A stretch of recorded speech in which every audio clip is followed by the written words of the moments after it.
Hello, my name is Stephanie Peterson, and I am the owner of the Farmers Market of Racine. Farmers Market of Racine offers the surrounding communities the opportunity to shop locally and support small businesses.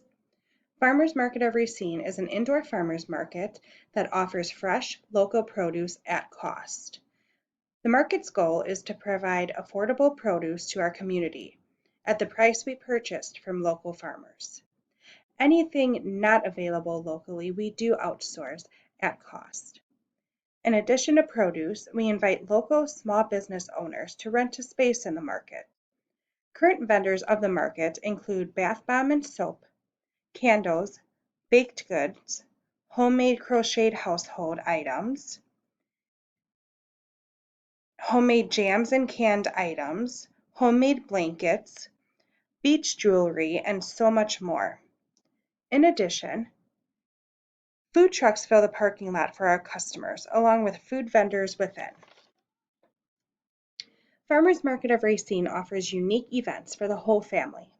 Join us for any of the upcoming events, including the church bake sale, antique swaps, kids craft fairs, and an auto parts swap.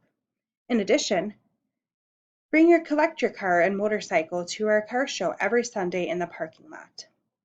Why an indoor farmers market?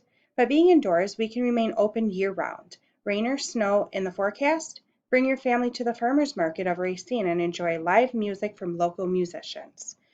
Farmers Market of Racine looks forward to seeing you as a vendor or a customer.